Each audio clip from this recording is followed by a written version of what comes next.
Hi students, ഇന്ന് നമ്മളിവിടെ discuss ചെയ്യാൻ പോകുന്നത് ഓപ്പറേറ്റിംഗ് സിസ്റ്റം കൺസെപ്റ്റിൻ്റെ ഫസ്റ്റ് മൊഡ്യൂളാണ്. അപ്പം എന്താണ് ഓപ്പറേറ്റിംഗ് സിസ്റ്റം നോക്കാം.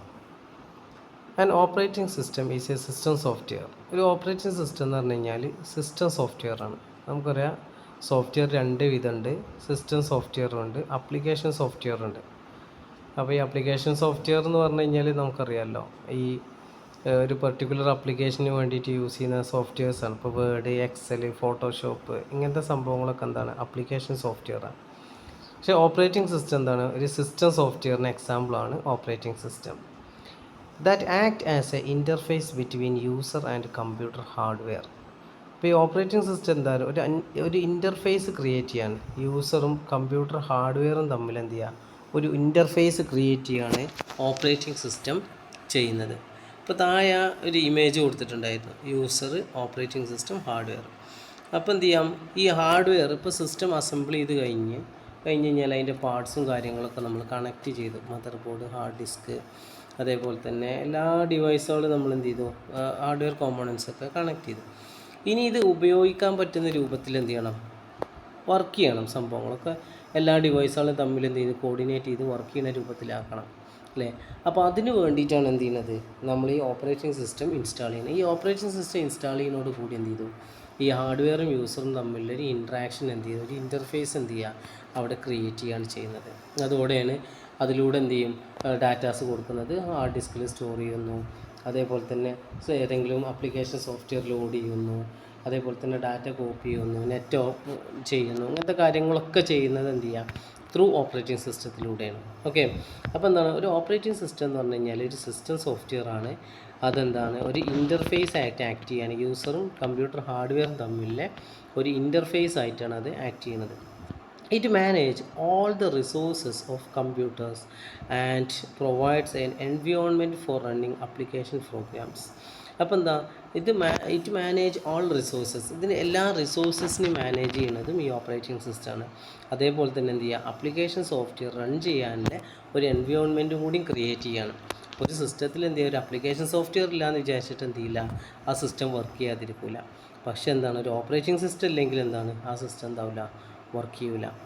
മനസ്സിലായില്ല? അപ്പോൾ ഈ ഓപ്പറേറ്റിംഗ് സിസ്റ്റത്തിലൂടെയാണ് എന്ത് ചെയ്യുന്നത്? നമ്മൾ ഒരു ഓപ്പറേറ്റിംഗ് സിസ്റ്റം ഉണ്ടെങ്കിലാണ് ബാക്കി സോഫ്റ്റ്വെയറുകളൊക്കെ ഇൻസ്റ്റാൾ ചെയ്യാൻ ഇതിനൊക്കെ പറ്റുള്ളൂ. ആപ്ലിക്കേഷൻ സോഫ്റ്റ്വെയറും കാര്യങ്ങളൊക്കെ. ഇപ്പോൾ ഒരു വിൻഡോസോ അല്ലെങ്കിൽ ലിനക്സോ ഒക്കെ ഉള്ളൊരു സിസ്റ്റത്തിൽ മാത്രമേ നമുക്ക് വേറെ ആപ്ലിക്കേഷൻസ് ഇൻസ്റ്റാൾ ചെയ്യാൻ പറ്റുള്ളൂ. ഓക്കെ, അപ്പോൾ എന്ത് ചെയ്യുക? അതും കൂടി ചെയ്യുന്നത് എന്ത് ചെയ്യുക? മറ്റു ആപ്ലിക്കേഷൻസ് ഇൻസ്റ്റാൾ ചെയ്യാനുള്ളൊരു എൻവയോൺമെൻറ്റും കൂടി റൺ ചെയ്യാനുള്ളൊരു എൻവയോൺമെൻറ്റും കൂടിയാണ് എന്ത് ചെയ്യുന്നത്?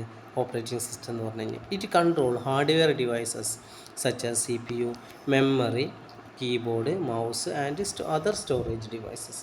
അപ്പോൾ എന്ത് ചെയ്യുക? ഇത് ഹാർഡ്വെയർ ഡിവൈസസിനൊക്കെ എന്ത് ചെയ്യുന്നുണ്ട്? കൺട്രോൾ ചെയ്യുന്നുണ്ട്. CPU, സെൻട്രൽ, അതായത് നമ്മളെ പ്രോസസ്സർ, മെമ്മറി, കീബോർഡ്, മൗസ് ഇതിനൊക്കെ കൺട്രോൾ ചെയ്യുന്നതും ഓപ്പറേറ്റിംഗ് സിസ്റ്റമാണ്. It also help users interact with computer through graphical interfaces or command line interfaces. അപ്പോൾ എന്ത് ചെയ്യുക? ഇത് യൂസറും കമ്പ്യൂട്ടറുമായിട്ട് ഇൻട്രാക്ട് ചെയ്യാനുള്ള ഒരു ഇൻട്രാക്ട് ചെയ്യാനുള്ള എന്ത് ചെയ്യുക? ഇൻട്രാക്ട് ചെയ്യുകയാണ് എന്ത് ചെയ്യുക? ഗ്രാഫിക്കൽ യൂസർ ഇൻ്റർഫേസിലൂടെ കമ്പ്യൂട്ടറായിട്ട് എന്ത് ചെയ്യുക? ഇൻട്രാക്ട് ചെയ്യുകയാണ് ചെയ്യുന്നത്. അതേപോലെ കമാൻഡ് ലൈനായിട്ടും നമുക്ക് എന്ത് ചെയ്യാൻ പറ്റും? ഇൻട്രാക്ട് ചെയ്യാൻ പറ്റും. ഓക്കെ, CLI എന്നും ചില സ്ഥലങ്ങളിൽ കാണാറുണ്ട്. ഈ കമാൻഡ് ലൈൻ ഇൻ്റർഫേസിന് ഷോർട്ടാക്കിയിട്ട് പെട്ടെന്ന് നമുക്കത് കിട്ടില്ല. ഓക്കെ, അതാണ് ഒരു ഓപ്പറേറ്റിംഗ് സിസ്റ്റത്തിൻ്റെ ഒരു ഇൻട്രൊഡക്ഷൻ എന്ന് പറയുന്നത്. അപ്പോൾ ഓപ്പറേറ്റിംഗ് സിസ്റ്റം എന്താണെന്നും അതിൻ്റെ മെയിനായിട്ടുള്ള കാര്യങ്ങൾ എന്താണെന്നുള്ളതും നമുക്ക് മനസ്സിലായിട്ടുണ്ടാവും. ഇനി ഓപ്പറേറ്റിംഗ് സിസ്റ്റത്തിന് എക്സാമ്പിൾസ് എന്തൊക്കെയാണ്? Microsoft Windows, Mac OS, Linux, Android, iOS ഒക്കെ എന്ത് ചെയ്യുക? ഓപ്പറേറ്റിംഗ് സിസ്റ്റത്തിന് എക്സാമ്പിൾസാണ്. ഓക്കെ, അടുത്തത് ഒബ്ജക്റ്റീവ്സ് ഓഫ് OS. ഓപ്പറേറ്റിംഗ് സിസ്റ്റത്തിൻ്റെ ഒബ്ജക്റ്റീവ്സ് എന്തൊക്കെയാണ്? അപ്പം എന്തൊക്കെയാണ് ഒബ്ജക്റ്റീവ്സ് വരുന്നത്? കൺവീനിയൻസ് ആണ്. കൺവീനിയൻസ് എന്ന് പറഞ്ഞു കഴിഞ്ഞാൽ make the computer easy to use interface. യൂസർക്ക് എന്ത് ചെയ്യുക? ഈസി ആയിട്ട് യൂസ് ചെയ്യാനല്ലേ ഇത് ക്രിയേറ്റ് ചെയ്യുക. പിന്നെ അതേപോലെ തന്നെ efficient resource manage hardware resources like CPU. ഇതൊക്കെ നമ്മൾ നേരത്തെ ഡിസ്കസ് ചെയ്താൽ. അപ്പോൾ എന്ത് ചെയ്യാം? ഹാർഡ്വെയർ റിസോഴ്സസിനെ എന്ത് ചെയ്യുക? മാനേജ് ചെയ്യാന്നില്ല. CPU, മെമ്മറി ഇതിനൊക്കെ തമ്മിൽ കോർഡിനേറ്റ് ചെയ്തിട്ട് വർക്ക് ചെയ്യിപ്പിക്കുക. ഓക്കെ, അതിനും കൂടി എന്ത് ചെയ്യാണ് മാനേജ് ചെയ്യുന്നു. അതേപോലെ തന്നെ program execution provide an environment for running application program run ചെയ്യാനുള്ളൊരു എൻവിയോൺമെൻറ്റും കൂടി ക്രിയേറ്റ് ചെയ്യുന്നു. അതേപോലെ തന്നെ യൂസർ ആൻഡ് ഹാർഡ്വെയർ ഇൻ്റർഫേസ് അല്ലേ, യൂസറും ഹാർഡ്വെയറും തമ്മിലൊരു ഇൻ്റർഫേസ് ക്രിയേറ്റ് ചെയ്യുന്നു. അതേപോലെ തന്നെ സെക്യൂരിറ്റി ആൻഡ് പ്രൊട്ടക്ഷൻ, അപ്പോൾ എന്ത് ചെയ്യുക, സെക്യൂരിറ്റി പ്രൊവൈഡ് ചെയ്യുന്നു, protect the data and prevent unauthorised access. Data എന്ത് ചെയ്യുക, പുറത്തുനിന്ന് ആളുകൾക്കും ആക്സസ് ചെയ്യാൻ പറ്റാത്ത രൂപത്തിൽ ഡാറ്റനെ പ്രൊട്ടക്റ്റ് ചെയ്യുക, അല്ലെങ്കിൽ സെക്യൂർ ആക്കിയിട്ട് വെക്കുക എന്നുള്ളതൊക്കെ എന്ത് ചെയ്യുക, ഇതിൻ്റെ ഒബ്ജക്റ്റീവ്സ് ആയിട്ട് വരുന്നതാണ്. അടുത്തതെന്ന് പറഞ്ഞു കഴിഞ്ഞാൽ functions of an operating system. ഒരു ഓപ്പറേറ്റിംഗ് സിസ്റ്റത്തിൻ്റെ ഫങ്ഷൻസ് എന്തൊക്കെയാണ്? ഒന്നാമത്തെ ഓപ്പറേഷൻസ് എന്ന് പറഞ്ഞാൽ process management, control the execution of program and manage C P U scheduling. അപ്പോൾ ഫസ്റ്റത്തെ ഫങ്ഷൻ എന്ന് പറഞ്ഞു കഴിഞ്ഞാൽ പ്രോസസ് മാനേജ്മെൻ്റ് ആണ്. പ്രോസസ് മാനേജ്മെൻറ്റ് എന്ന് പറഞ്ഞു കഴിഞ്ഞാൽ എന്താ, അതായത് സി പി യു ഷെഡ്യൂളിങ് ഇങ്ങനത്തെ കാര്യങ്ങൾ, പ്രോഗ്രാം എക്സിക്യൂഷൻ ഇങ്ങനത്തെ കാര്യങ്ങളൊക്കെ കൺട്രോൾ ചെയ്യാം. അതേപോലെ തന്നെ മെമ്മറി മാനേജ്മെൻറ്റ് എന്ന് പറഞ്ഞു കഴിഞ്ഞാൽ allocates and deallocate memory to program. അപ്പോൾ പ്രോഗ്രാം റൺ ചെയ്യുന്ന സമയത്ത് അതിനാവശ്യമായിട്ടുള്ള മെമ്മറി അലോക്കേറ്റ് ചെയ്യുന്നു, അത് കഴിഞ്ഞതിന് ശേഷം അതിനെ ഡി അലോക്കേറ്റ് ചെയ്യുന്നു. അങ്ങനത്തെ കാര്യങ്ങളൊക്കെ അതും കൂടി എന്താണ് ഓപ്പറേറ്റിംഗ് സിസ്റ്റത്തിൻ്റെ ഫങ്ഷൻ. അടുത്തതെന്ന് പറഞ്ഞു കഴിഞ്ഞാൽ ഫയൽ മാനേജ്മെൻ്റ് ആണ്. അതൊരു ഓപ്പറേറ്റിംഗ് സിസ്റ്റത്തിൻ്റെ ഫങ്ഷനാണ്. Create, store, organise the manage file and folders, ഫയലും ഫോൾഡറൊക്കെ മാനേജ് ചെയ്യുക എന്നുള്ളതാണ്. പിന്നെ device management, control input and output ഡിവൈസസിനെ, ഔട്ട്പുട്ട് ഡിവൈസസിനൊക്കെ എന്ത് ചെയ്യാം, മാനേജ് ചെയ്യുക. അതായത് കീബോർഡ്, പ്രിൻ്റർ, ഡിസ്ക് അങ്ങനത്തെ കാര്യങ്ങളൊക്കെ എന്ത് ചെയ്യുക, മാനേജ് ചെയ്യുക എന്നുള്ളതാണ്.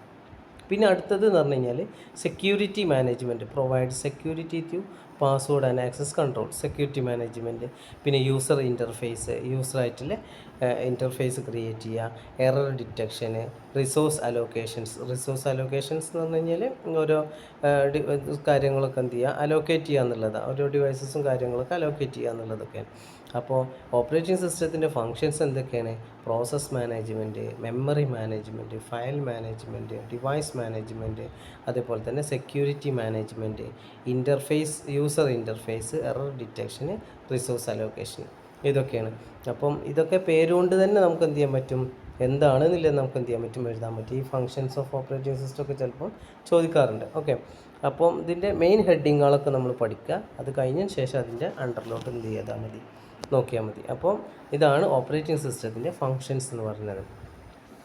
അടുത്തത് evaluation of a operating system അല്ലേ, ഓപ്പറേറ്റിംഗ് സിസ്റ്റത്തിൻ്റെ evaluation operating system refers to a development and improvement of OS അല്ലേ, ടെക്നോളജി ഓവർ ദി ടൈം. ഓരോ കാലഘട്ടങ്ങളായിട്ട് എന്ത് ചെയ്യുക, വന്ന മാറ്റങ്ങളാണ് ഓപ്പറേറ്റിംഗ് സിസ്റ്റത്തിൽ. ഇപ്പോൾ നമ്മൾ യൂസ് ചെയ്യുന്ന ഓപ്പറേറ്റിംഗ് സിസ്റ്റങ്ങൾ എന്നൊക്കെ പറഞ്ഞു കഴിഞ്ഞാൽ ഒരുപാട് തുടങ്ങിയ കാലങ്ങളിലെ ഓപ്പറേറ്റിംഗ് സിസ്റ്റത്തിന് വെച്ചിട്ട് ഒരുപാട് കമ്പയർ ചെയ്യുകയാണെന്നുവെച്ചെങ്കിൽ ഒരുപാട് ചേഞ്ചസ് ഇല്ല ഇതാണ് ഇപ്പോൾ നമ്മൾ യൂസ് ചെയ്യുന്നത്. അപ്പോൾ അതിൻ്റെ തുടക്കം എങ്ങനെയാണെന്നുള്ളതാണ്.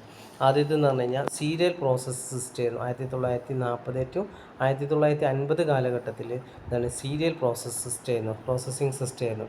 അന്നതില്ല no operating system were used. അന്ന് ഓപ്പറേറ്റിംഗ് സിസ്റ്റം എന്ന് പറഞ്ഞ സാധനമൊന്നും യൂസ് ചെയ്തിട്ടില്ല. Users interact directly with computer hardware.